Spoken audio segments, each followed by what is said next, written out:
going on, dudes and dudettes? So there's some rumors this last week that maybe the Lakers are willing to draft Bronny James in the first round if he does end up coming out of USC for this summer's draft. But like I said, it's just rumors. Even LeBron today, when he was interviewed before the All-Star game, said that he's going to leave it up to Bronny. But we all know, really, LeBron is pulling the strings here, even in his son's future case. But either way, I mean, it does seem kind of a waste of a pick, especially to still, if that's the only way to keep LeBron on the team and make him happy is if you draft him, and if he decides to go to the team that ends up drafting his kid, then it's kind of like whatever. They save a bunch of money and then they're able to try to sign somebody in free agency or make a big enough trade because they'll have enough cap space. But yeah, I don't know if it's really the correct thing because it's not a position of need that he plays, and he's not as aggressive as I want him to be. Yeah, he does. He is able to spread the ball around and make plays like that, help out teammates, but when it comes to scoring and doing that for himself, he is very unselfish when it comes to that, which is good and bad because you kind of want to see that fire lit up in somebody to be able to make plays. Yes, he kind of is a really good defender, spotty defender here and there, but second round, no doubt about it. First round, it would be pretty tough if the Lakers did that, in my opinion, but we'll have to wait and see. Then there were 3 more official invites to NFL Draft Combine next month, and of course, Caleb Williams was invited, the quarterback from USC.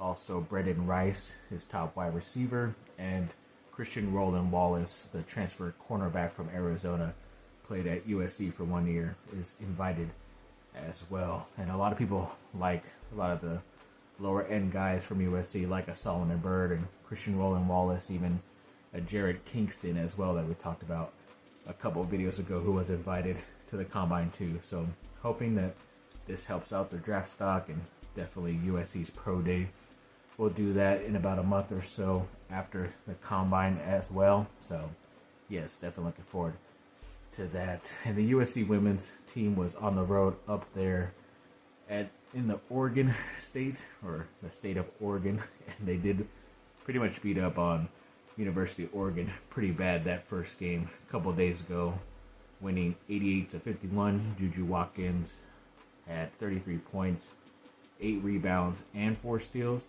And they also beat Oregon State tonight in a pretty tough matchup. They're both ranked teams, 58-50.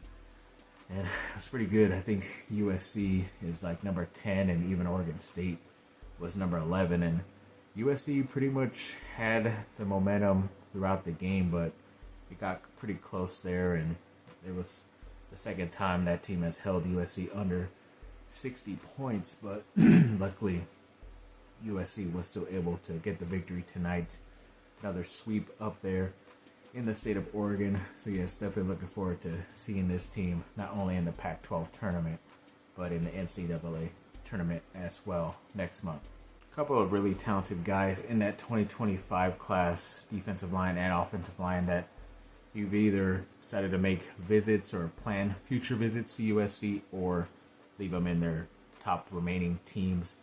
Start off with the first one as a 3-star defensive lineman in the 2025 class, Landon Rink, and he scheduled a March 23rd visit to USC, which is pretty cool. It just kind of sucks that it's like almost a whole month before their spring game in April, but at least you're getting him on campus for an official visit. But I did see that he has 2 visits to Texas A&M, pretty close to each other.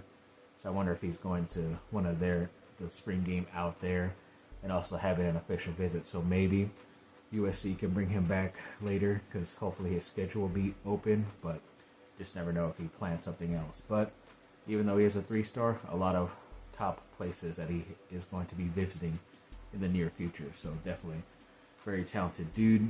And there was an offensive lineman in that 2025 class as well, Connor Carty.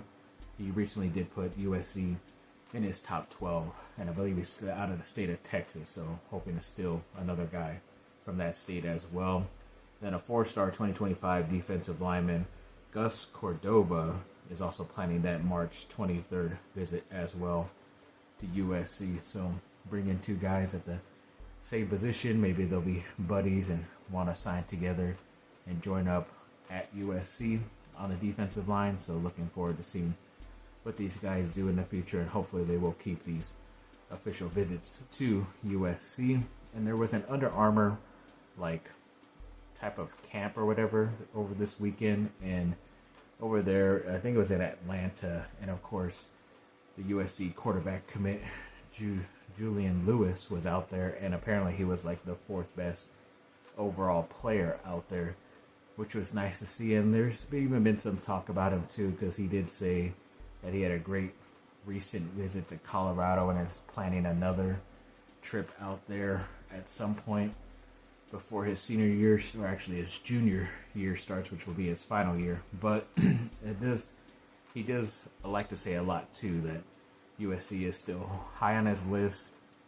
He's obviously still committed to the Trojans, which is nice. I love that at least he is still saying that. A lot of guys in recent memory who were supposedly committed to USC and did these visits did not always have that comment afterwards. So I'm so happy that he is saying that. But all it takes is like one of those guys that's really recruiting him, an offensive coordinator, one of the recruiting guys, to maybe be let go or go work somewhere else, and then he's probably going to come back to USC because he knows his main recruiter, Lincoln Riley, will still be at USC. So hoping for the best in his future recruitment, but yeah, right now that's all we have to wait for.